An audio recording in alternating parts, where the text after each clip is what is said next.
Hi there, I'm Kat Farrance and I'm founder of Movement for Modern Life.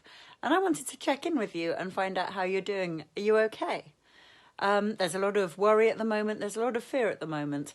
And first of all, I wanted to say that we're here for you. And I know that we're online, which might make it seem like we're not people and that we're distant, but we are people. I'm right here. And I really enjoy interactions with you guys online.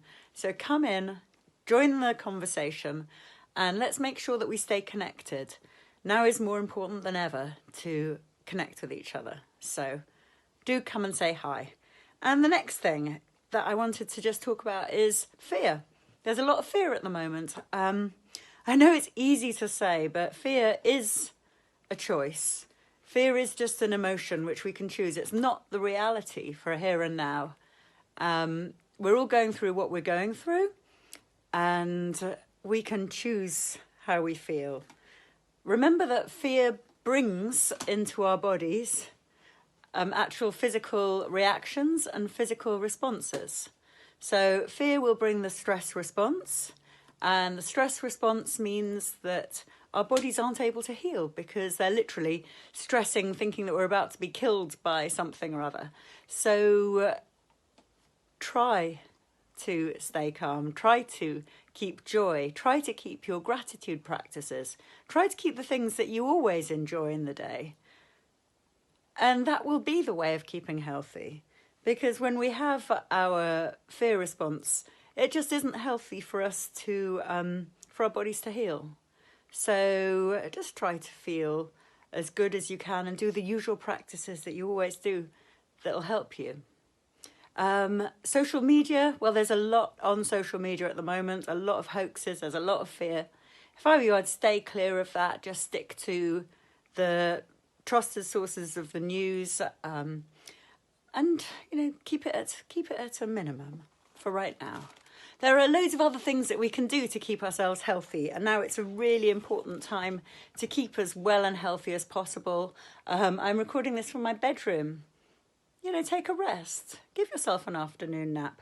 Remember that it doesn't matter how good the nutrition is you're taking in. You can be having the most optimal nutrition, but if you're not resting well, it means that your body can't assimilate it. And that means, obviously, that you're not able to respond. Your body isn't able to respond to any virus attacks that might happen. So rest. It's really important. Have your good 8 hours sleep and catnap in the day. Give yourself a little extra, especially if you're at home. Why not? Give yourself a little yoga nidra, restorative yoga practices, yin yoga, do some breathing exercises, things which will really calm your parasympathetic, doggy's growling, that nervous system anyway, and keep calm. Next thing, I'm not a doctor, but I do know that drinking a lot helps, and I'm not talking vodka. I'm at the moment drinking nettle tea, and I make a massive flask of it, and I just sip it throughout the day, so I have constant sips of water just to keep the body working as well as it should. That's all we're doing at the moment. We're just keeping the body in as good form as possible. I'm drinking nettles because they're absolutely abundant out here right now. So it's a blessing. What's happening right now is happening in springtime, and there's so much out there. And we don't need to stockpile on nettles. There's loads, and they're really good for our immunity.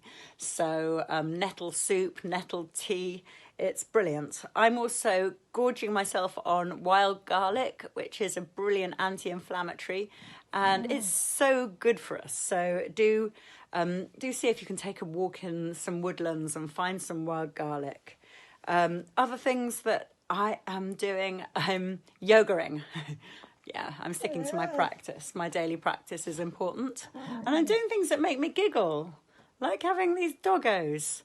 Keeping light. Because again, the body's going to function better if we're lighter and if we're happier and if we're keeping well and if we're calling the people who make us happy and speaking to and keeping connected to people. What I'm also doing is I'm taking loads of long walks with deep yoga breaths. I'm taking mindful walks, so I'm really immersing myself in this beautiful moment because you know what? This springtime is glorious out there. The little wildflowers are starting to come out and there is so much to appreciate. There's so much joy. There's so much beauty in the world. And the more that we drink it in, the more that we can take up from that natural world, the more connected we'll feel, the more relaxed we'll feel, the happier we'll feel. And the more connected we'll feel to this wild, beautiful world that we live in, so that we can then pass that on to others. And I hope that if there's one thing that we can do, it is passing a feeling of kindness, passing our goodwill on to other people. So it's not taking more than is our fair share, and it is passing anything on to others who may need it right now. So do look out for your neighbours. And also, of course, it helps your immune system by being kind to others. I'm also starting to supplement. I'm going to Wild Nutrition because they do food-based supplements and they have some amazing immunity stuff. Vitamin D is brilliant. I've been going outside whenever possible, whenever that sun, that elusive sunshine, when it starts to shine, I'm right out there. Vitamin to others who may need it right now. So do look out for your neighbours. And also, of course, it helps your immune system by being kind to others. I'm also starting to supplement. I'm going to Wild Nutrition because they do food-based supplements and they have some amazing immunity stuff. Vitamin D is brilliant. I've been going outside whenever possible, whenever that sun, that elusive sunshine, when it starts to shine, I'm right out there. Vitamin D is brilliant for our immunity. Again, I'm not a doctor, but I do know that vitamin D is really, really good for immunity. I'm going to follow this one up perhaps next week or the week after with some tips for things that we can do if we are in lockdown, if we are around the home, and how we can help ourselves on a day by day, minute by minute, breath by breath basis to feel happier. Because that's, I think it's a secret to it, maybe. It's remembering, you know what, I'm going to share with you a really cool story that I heard from Tara Brach, the meditation teacher. And she said, so there's this Buddhist monk, he's falling, and I might slightly get it wrong. There's this Buddhist monk, he's falling out of a 20th floor window onto the pavement below to a certain death. And somebody who's on the 11th floor, who's halfway down, calls out to him, pulls out the window and says, "How are you doing now?" He says, "Fine." Right? Because none of us know what the future holds. But what we do know is that our life is a present moment practice. And that for me is what yoga is. That's what mindfulness is it staying in the present, staying to right now. And I think if we stay right now, there isn't any fear, there's no anxiety, there's no worries, there's no nostalgia. All there is your breath, the bird song, and exactly what is going on for you now. Okie doke. Anyway, those are just my thoughts. I hope you find that helpful. Comment, stay in touch, because we're here for you. Oh, and if you're a subscriber, join our movers group, because there's loads of us on there now and we're all chatting about different things that we can do.